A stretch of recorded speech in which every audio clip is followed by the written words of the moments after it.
بسم اللہ الرحمن الرحیم۔ السلام علیکم ورحمۃ اللہ۔ ایران کے بادشاہ نے اپنے بیٹے کو پڑھانے کے لیے ایک استاد صاحب کا بندوبست کیا۔ استاد صاحب کو کہا میرے بچے کو پڑھائیے، کل اس نے ایرانی حکومت سنبھالنی ہے تو یہ دین سے آگاہ ہو جائے۔ بہت نیک بزرگ اللہ والے کے پاس علم پڑھا، قرآن پڑھا، حدیث طیبہ کا درس دیا، مسائل پڑھے اور تیار ہوا، عالم بن گیا، فارغ ہو گیا۔ ایک دن استاد نے اس کو بلوایا اور وہ فوراً آ پہنچا۔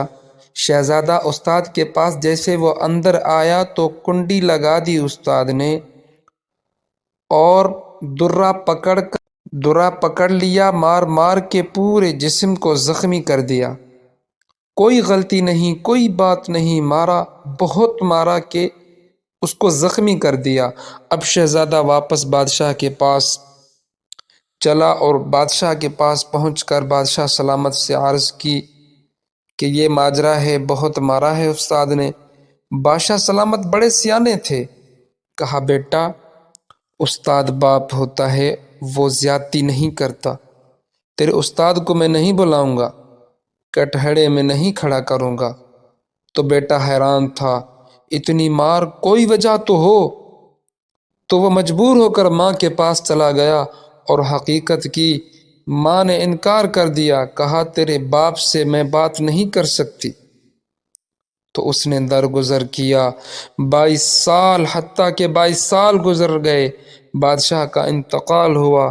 اب شہزادے کی باری آئی، تخت پر بیٹھا۔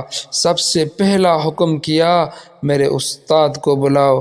تو ان کو پیغام ملا، استاد جی کو پیغام ملا، وہ آ پہنچے۔ استاد جی بوڑھے ہو گئے تھے، چھڑی کے اوپر ٹیک لگا کر آئے اور بھویں سفید ہو گئی تھی، جھک گئی تھی۔ یوں آنکھوں کو کھول کے بڑی مشکل سے دیکھا۔ کہنے لگے شہزادے حکم کرو۔ کہا میں شہزادہ نہیں، بادشاہ بن گیا ہوں۔ استاد جی 22 سال بیت گئے، آپ نے مارا تھا، پر وہ درد جو کہ زیادتی کی تھی آپ نے، میرا قصور کوئی نہیں تھا۔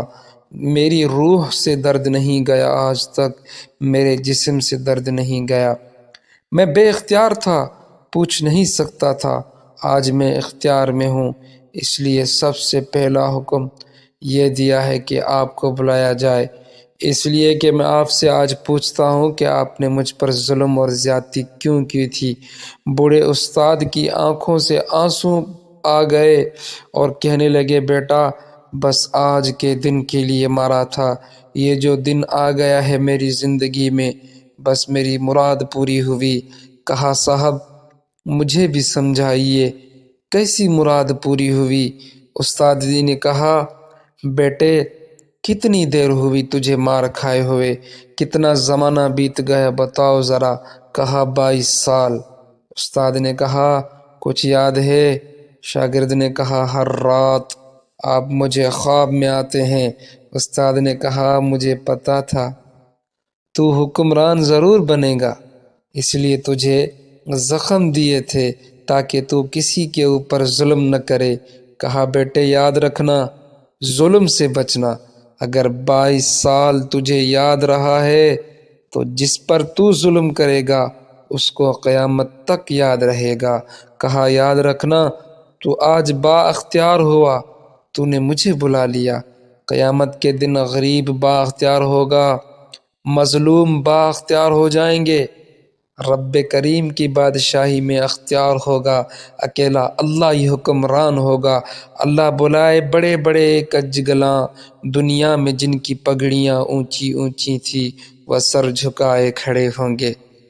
ظلم کرنا تو سوچ سمجھ کے کرنا، اتنا کرنا جتنا تم سہ سکتے ہو، اتنی زیادتی کرنا جتنی تم سہ سکو، قیامت کے دن برداشت کر سکو۔ میرے نبی کریم صلی اللہ علیہ وسلم نے فرمایا